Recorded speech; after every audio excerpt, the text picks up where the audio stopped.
आपण माने समस्ते तो चिकेन रे विभिन्न प्रकार आइटम सब बनाउथिबे। मु आपण मानक सहित आज जो रेसिपी शेयर करी जहाँकि नान पराठा रुटी गरम गरम भात सहित मजा आसी जीवो। वीडियोटी को फुल वॉच करंतु। रेसिपीटा पसंद आसिले लाइक करिवे कमेंट करिवे शेयर कर देबे। नुआ थिले मो चैनल को सब्सक्राइब करके जिवे। नमस्कार, मु ममता स्वागत करुछि आपण मानकु मो चैनल ओडिया घर चलणी को।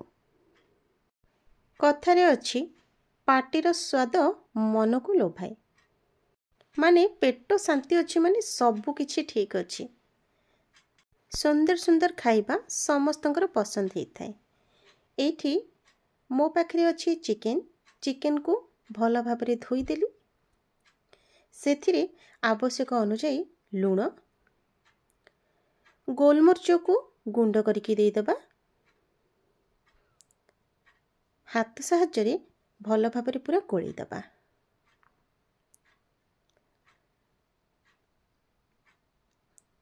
गोळी सारिबा परे ताकू कवर करके रखी दबा। चलंतु अलगा प्रिपरेशन सब आरंभ करि दबा। प्रथमे गोटे कड़ाई रे सोरिष तेल, जे कोनोसी आइटम आपण माने नॉनवेज रे बनातु सोरिष तेलटा भल लागि थाए। एठी तेल गरम हो सारा परे अदा रसुण पियाजर पेस्ट मसला को दे दबा। 3 चम्मच मु एठी देइछि। आपण माने आपण मानकर चिकेन रो क्वांटिटी अनुसार नै जिवे। मसलाटा 5 रु 7 मिनिट भाजी हे गला परे आमे सिथिरे जो चिकेन को मैरिनेशन करके रखी थिले लूण और गोलमरिच रे ताकू दे दबा। गैस रो फ्लेम को मीडियम हीट रखिकी आमे हमर चिकेन को पूरा भल भाबरे भाजी नबा। जेमिति कि चिकेनटा भाजी हे जिवो। केमिति जानिबे ना जेतेबे से पूरा धला देखा जिवो जानिबे जे हमर चिकेनटा बहुत ही भल भाबरे भाजी हे जिवो। तो ये देखंतु मु पूरा 7 रु 8 मिनिट पाखा पाखी भल भाबरे भाजी देबी। आ एमिति करबा द्वारा चिकेन रो जो आइंस गंध टिके थाई सेटा मध्ये जना पड़ेनी आ भल लागे।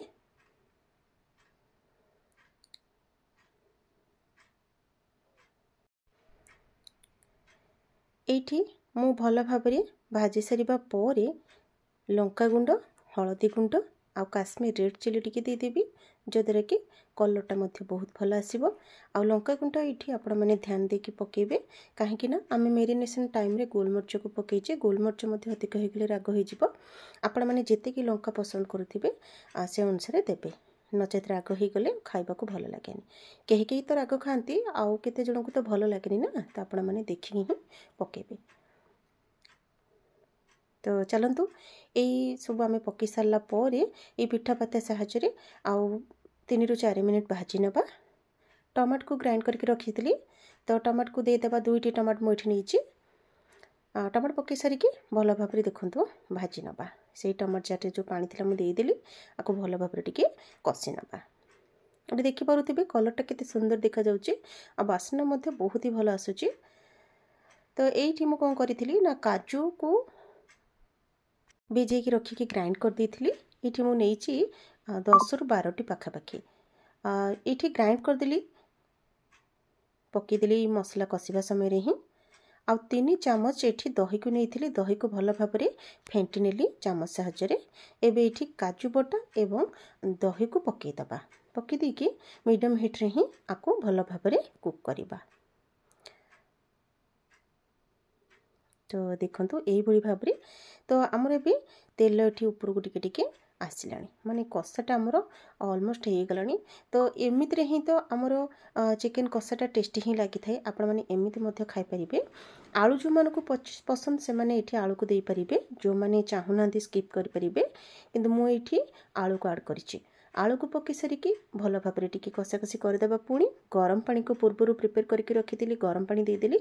एठी बेसी झोल करिवे नाही, जेतिके आवश्यक आपण माने एटा खूब कम पानी हेले ही टेस्ट लागि थाए। कवर कर देथिली 15-20 मिनिट। चिकेनटा पूरा बढ़िया भाबरे हे गला।